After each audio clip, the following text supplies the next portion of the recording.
Address 73. Peter's failure and repentance. Then took they him, and led him, and brought him into the high priest's house. And Peter followed afar off. And when they had kindled a fire in the midst of the hall, and were set down together, Peter sat down among them. But a certain maid beheld him as he sat by the fire, and earnestly looked upon him, and said, This man was also with him. And he denied him, saying, Woman, I know him not. And after a little while another saw him, and said, Thou art also of them. And Peter said, Man, I am not. And about the space of 1 hour after another confidently affirmed, saying, Of a truth this fellow also was with him, for he is a Galilean.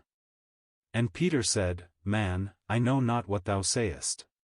And immediately, while he yet spake, the cock crew.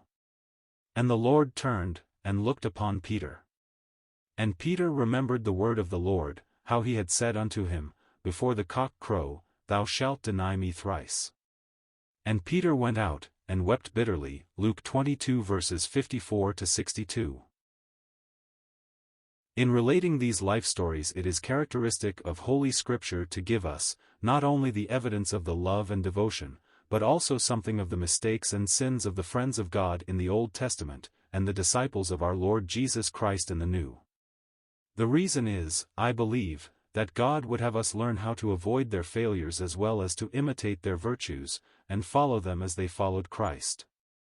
We might think that it would have been best to have told us only the good things and to have covered their blunders, but then we would be likely to come to the conclusion that these servants of God and our Lord Jesus Christ in past centuries were quite different from us, that they were men superior to us, and they did not fail as we do. So we get the whole story. Many souls have been warned and helped by the account of Peter's failure and, thank God, his repentance. The whole life of Peter as we learn it from our Bible is most interesting and instructive. This sturdy fisherman who, from the time he first met the Lord Jesus, lost his heart to him. His first meeting with Jesus was on that occasion when, as we read in John 1 verse 41, his own brother, Andrew, sought him out and brought him to the Lord after Andrew and John, the author of the fourth Gospel, had spent the afternoon with the Savior. From that time on Peter's heart was won for Christ, but he did not immediately leave all for him, he was not called to do so. Afterward the Lord was preaching on the shores of the Sea of Galilee, and the crowd thronged him. Jesus looked about, and there was Peter's fishing boat near the shore. The Lord asked for permission to enter it, and Peter gladly received him. Jesus told him to thrust out a little from the land, and using Peter's boat as a pulpit he taught the people. This was easy to do. Anyone who has been there will recall how the land along the shore rises upward, forming an amphitheater. The throng could have stood or sat on the ground and looked at the Lord as he preached the word. Possibly the message did not really reach the heart of this man Simon, but afterward when the crowd dispersed, Jesus turned to him and said, Launch out into the deep, and let down your nets for a draught. Luke 5 verse 4. Peter was surprised at this, for the sun was shining, it was a most unlikely time for fishing, and he said, Master, we have toiled all the night and have taken nothing. Now the day was no time for fishing, but Peter said, At thy word I will let down the net, and immediately they enclosed a great multitude of fish. You know the rest of the story. The interesting thing is this. When Peter saw the fish they had caught at that time of day he knew he was in the presence of the Creator of the fish, and he fell down at the feet of Jesus and said, Depart from me, for I am a sinful man, O Lord. And yet he took him by the feet, as much as to say, While I know I am not fit for your company, Lord, you shall not get away from me if I can help it. The Lord never turns away from a sinner's confession.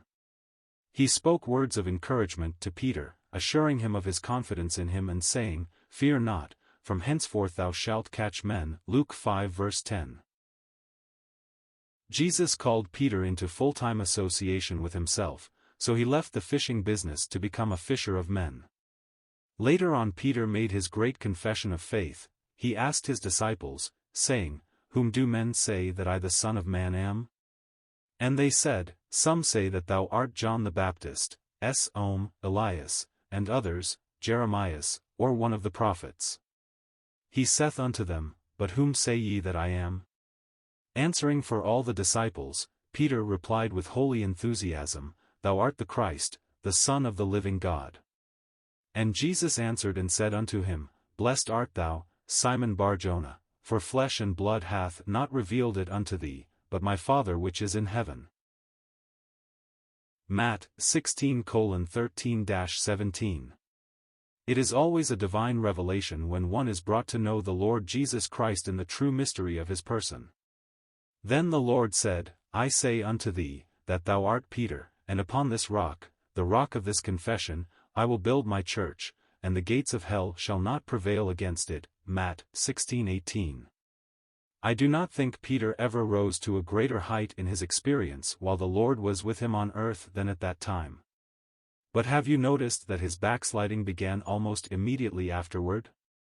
We need to heed the important warning, Let him that thinketh he standeth take heed lest he fall, 1 Corinthians 10 verse 12.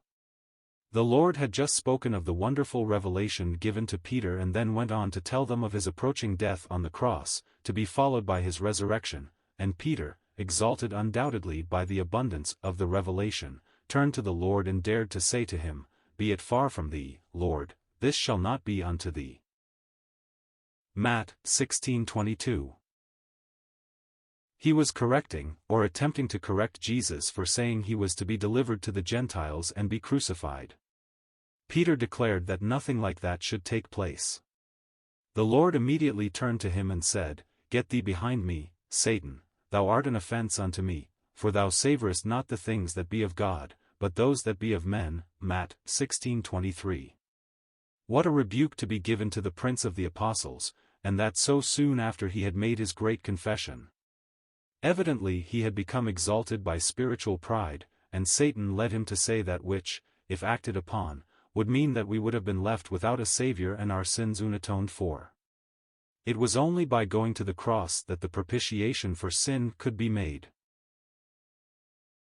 We do not read much concerning the experiences of Peter after that, but we do know that he never reached such a high spiritual point again.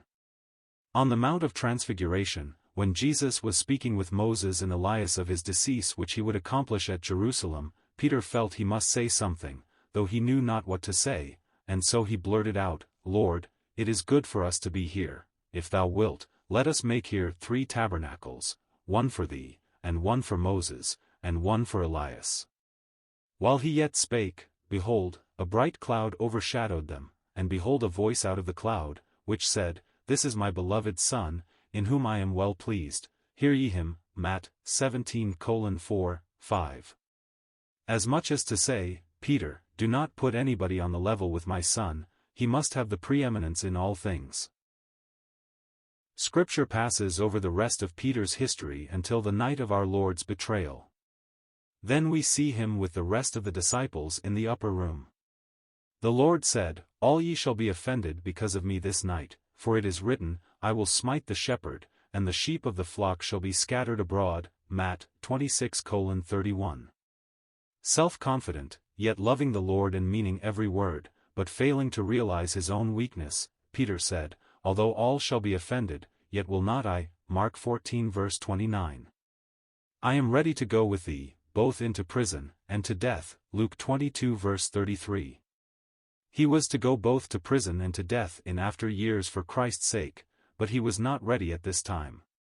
The Lord said to him, I tell thee, Peter, the cock shall not crow this day, before that thou shalt thrice deny that thou knowest me.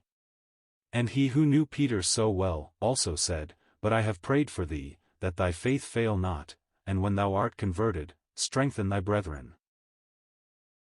They went out to the garden of sorrow, and there Peter failed with the others, for the Lord took Peter, James, and John into the garden with him. Ere he went a little farther to talk with his Father, he said to the 3, Watch and pray, that ye enter not into temptation. The spirit indeed is willing, but the flesh is weak. Matt 26:41. And he went away and prayed, saying, O my Father, if it be possible, let this cup pass from me, nevertheless not as I will, but as thou wilt. Matt 26:39. And when he rose from his knees he found the 3 disciples sleeping for sorrow. It was the weakness of the flesh. Peter was asleep when he should have been alert, watching and praying. The Lord aroused them from their sleep and again bade them watch and pray, and he went away the second time, praying the same words, "Not my will, but thine be done." When he came the third time and found that Peter was still asleep, he said, "Sleep on now, and take your rest. Behold, the hour is at hand, and the Son of Man is betrayed into the hands of sinners." Matt 26:45. Then came Judas and the rest, and Judas said, "Hail, Master," and kissed him. They came and took Jesus, and Peter became enraged. He was alert now, and he turned and drew his sword and cut off the ear of one of the servants of the high priest. The Lord said, "Put up thy sword," and he healed the man. This was the energy of the flesh on Peter's part. He, who before had been asleep when he should have been alert, was now roused up and active when he should have been passive and quiescent. They took Jesus away, and we are told that Peter followed afar off. This was a further evidence of his backslidden condition. Instead of keeping close to Jesus and letting all see that he was identified with him, he fell behind. His love would not let him leave entirely. Finally he reached the high priest's house. There in the court a fire was burning, for it was a cold night, and Peter went in and sat with others around the fire. Again we see him drifting, in company with the ungodly while his Lord was on trial. A certain maid beheld him as he sat by the fire, and earnestly looked upon him, and said, "This man was also with him." And he denied him, saying, "Woman, I know him not." And about the space of 1 hour after another confidently affirmed, saying, "Of a truth this fellow also was with him, for he is a Galilean." And Peter said, "Man, I know not what thou sayest." The more he opened his mouth the more he got into trouble. The Galileans had their own peculiar accent, so that the Judeans recognized Peter immediately as one from the northern province. His speech betrayed him. Evidently because he was overcome with fear, Peter began to curse and to swear, saying, "I know not the man." And immediately the cock crew. The Saviour's words came back to Peter as Jesus looked upon him. Peter had gone down, down, down, until he had denied all knowledge of Christ. But now, oh, how he wept as Jesus gazed sadly and reproachfully upon him. That was the beginning of the work of restoration. Repentance had commenced. If we follow the record we find that the Lord had a private interview with Peter after the resurrection. We are told that the women who arrived at the tomb early on the resurrection morning were instructed to "Go your way, tell his disciples." And Peter, Mark 16 verse 7. I am sure Peter must have been greatly distressed during those 3 days and nights. He felt that he had lost all contact with Jesus. But the risen Lord acknowledged him as a disciple still. When the 2 Emmaus disciples returned to the 11, they said, "The Lord is risen indeed, and hath appeared to Simon." Luke 24 verse 34. Undoubtedly Peter was fully restored at the time of the Lord's private interview with him. His public restoration took place on the shores of Galilee shortly after, on that morning when the Savior cooked Peter's breakfast and served him and his fellow disciples after they had toiled all night and again had caught nothing. 3 times the Lord put the question to Peter, "Lovest thou me?" Peter was grieved that Jesus asked him this question 3 times, but he had denied his Lord 3 times. Having restored him, the Lord said to Peter, "Feed my lambs, feed my sheep." Oh, the infinite grace of our blessed Lord! We have failed him, but he never has failed us. I can call upon all who believe and trust in him to bear witness. God grant that as we face the difficulties of the coming days we will lean more completely upon him, that we will faithfully acknowledge Christ, our blessed, risen Lord. Let us be careful not to trust in our own strength, but distrusting ourselves to rely wholly on him, that we may ever be true to the trust committed to us.